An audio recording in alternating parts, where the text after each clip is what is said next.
तो साथियों नमस्कार और स्वागत है आप सभी का स्टडी सर्किल पे। और हम बात कर रहे हैं मध्य प्रदेश पुलिस कांस्टेबल का जो एग्ज़ाम होना है 2023 के लिए। उसके लिए हमने इस वीडियो में प्रीवियस ईयर के जो क्वेश्चन जो सॉल्व हैं उनको इसमें कवर किया है, जिसमें हमने जो अगर सब्जेक्ट की बात करें तो साइंस, जीएस और जीके को कवर किया है।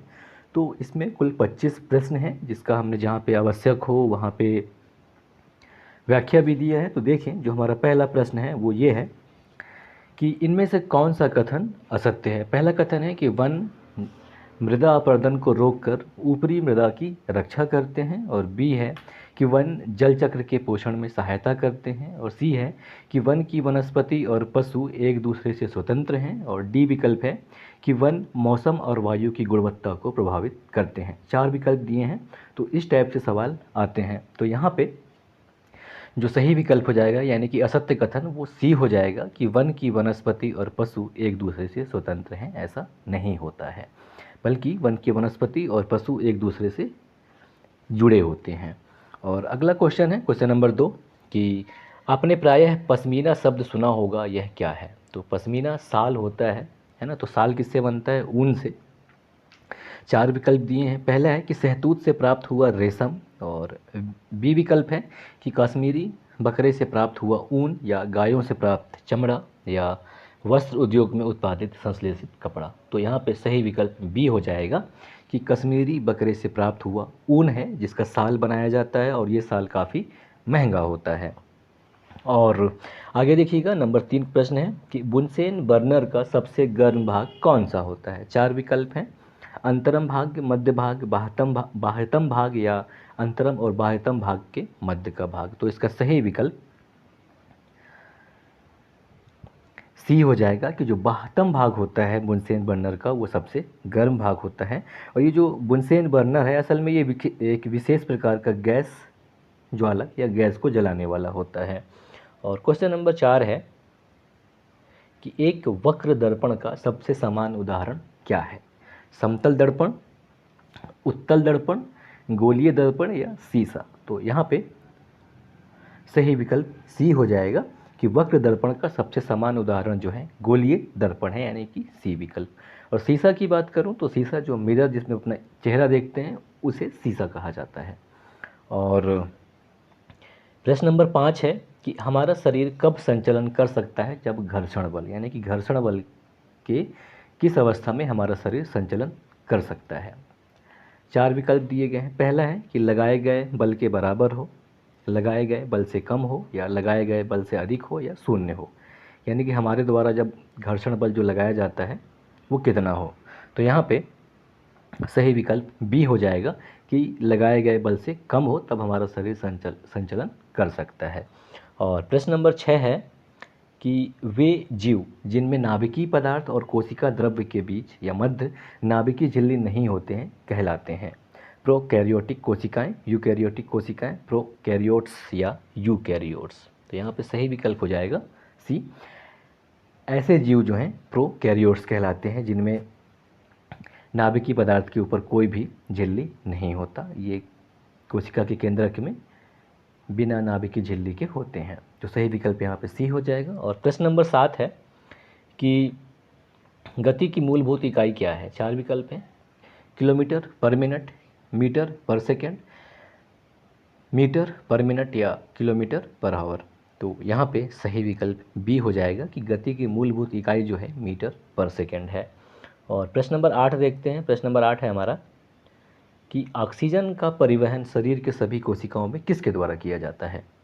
लाल रक्त कणिका के द्वारा, श्वेत रक्त कणिका के द्वारा, प्लेटलेट्स के द्वारा, या प्लाज्मा के द्वारा। तो यहाँ पे सही विकल्प ए हो जाएगा कि लाल रक्त कणिका के द्वारा ऑक्सीजन का परिवहन शरीर के सभी कोशिकाओं में किया जाता है। तो सही विकल्प यहाँ पे ए हो जाएगा। और प्रश्न नंबर 9 है कि थर्मामीटर का वह हिस्सा जो पारा के स्तर को नीचे अपने आप गिरने से रोकता है कहलाता है। किंक, बल्ब, कांच नलिका, या इनमें से कोई नहीं। तो यहाँ पे सही विकल्प ए हो जाएगा कि यह किंक कहलाता है। और प्रश्न नंबर 10 देखते हैं। तो प्रश्न नंबर 10 है कि पंडित रविशंकर किस वाद्य यंत्र को बजाने के लिए जाने जाते हैं। तबला, सरोद, सितार, या सारंगी। तो यहाँ पे सही विकल्प सी हो जाएगा कि पंडित रविशंकर जो हैं ये सितार वाद्य यंत्र को बजाने के लिए जाने जाते हैं। और प्रश्न नंबर 11 है कि भारत में किस वर्ष नागरिकता अधिनियम पारित किए गए? 1950 में, 1955 में, 1962 में या 2019 में? तो यहाँ पे सही विकल्प बी हो जाएगा कि वर्ष 1955 में सर्वप्रथम भारत में नागरिकता अधिनियम पारित किए गए।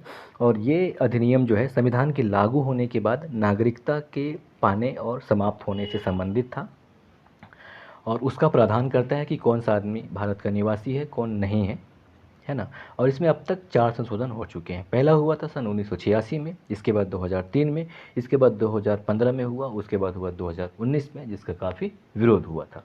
खैर, विरोध हुआ था तो सवाल इससे पूछा जा सकता है। और प्रश्न नंबर 12 देखते हैं। प्रश्न नंबर 12 है कि आमतौर पर पैराडाइज फ्लाई कैचर बुलबुल पाते हैं, ये कहाँ हमें देखने को मिलते हैं?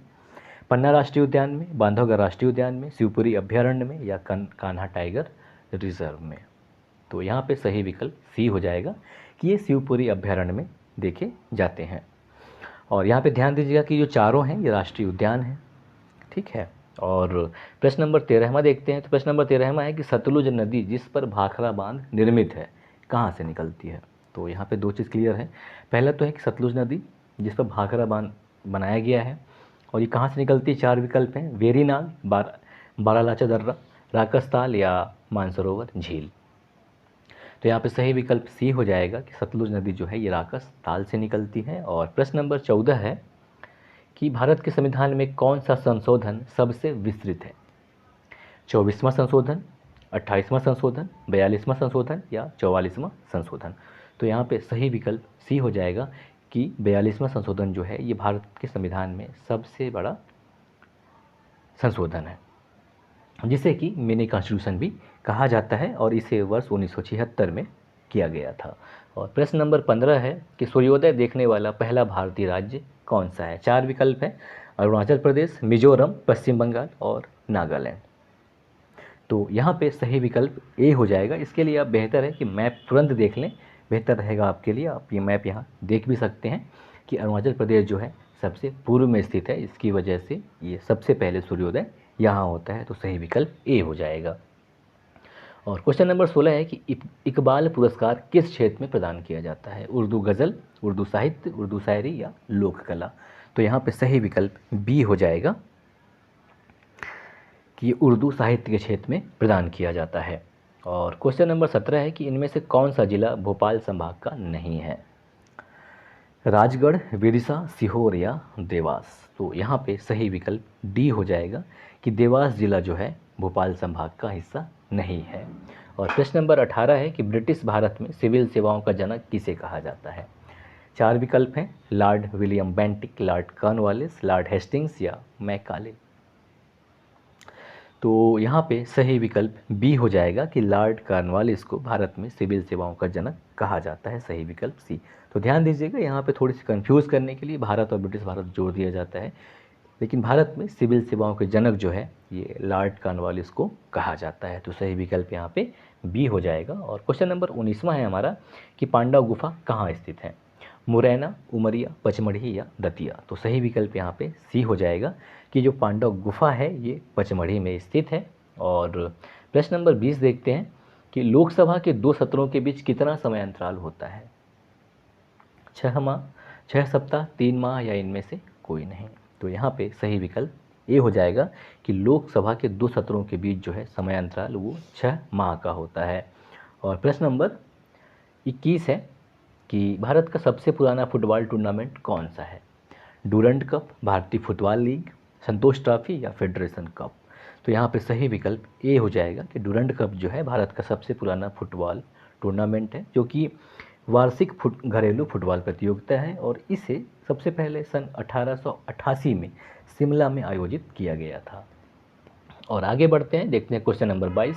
क्वेश्चन नंबर 22 है कि राज्य पुनर्गठन आयोग किस तिथि को प्रभाव में आया? 4 विकल्प हैं, 2 अक्टूबर 1955, 1 अक्टूबर 1956, 1 नवंबर 1956 या 2 अक्टूबर 1957? तो यहाँ पे सही विकल्प सी हो जाएगा कि 1 नवंबर 1956 जो है ये राज्य पुनर्गठन आयोग इस तिथि को प्रभाव में आया। और ये भी ध्यान रखिएगा कि 1 नवंबर 1956 को मध्य प्रदेश राज्य का भी गठन हुआ। यानी पुनर्गठन हुआ। और क्वेश्चन नंबर 23 है कि प्रश्न पेड़ों और झाड़ियों पर बढ़ती हुई अमरबेल किसके उदाहरण हैं? मृतजीवी के, स्वपोषी के, कीटभक्षी के या परजीवी के?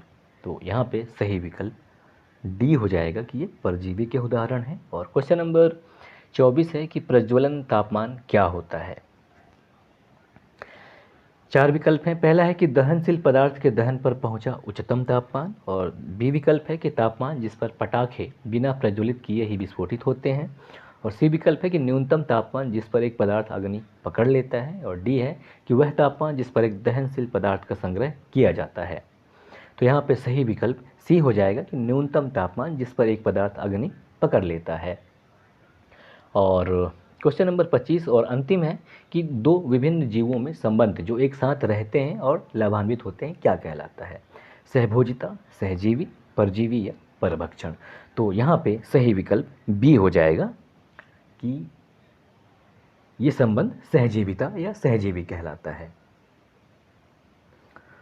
तो साथियों, ये था हमारा मध्य प्रदेश कांस्टेबल पुलिस 2023 के लिए जो वैकेंसी है, उसमें पिछले वर्ष जो पूछे गए हैं प्रश्न उन पर आधारित सेट, और ये सेट 2 है हमारा।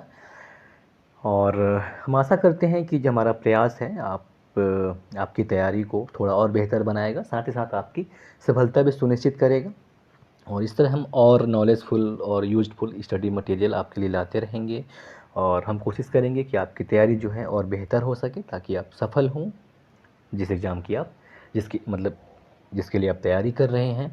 और हमारे साथ आप जुड़े रहिए, बने रहिए, साथ ही साथ हमारे चैनल को लाइक सब्सक्राइब ज़रूर कीजिए ताकि हमें भी मोटिवेशन मिले, और बेल आइकन ज़रूर दबाएं ताकि जैसे ही वीडियो अपलोड हो आपको नोटिफिकेशन मिले और आप इसे लाभ प्राप्त करें। तो नमस्कार और जय हिंद।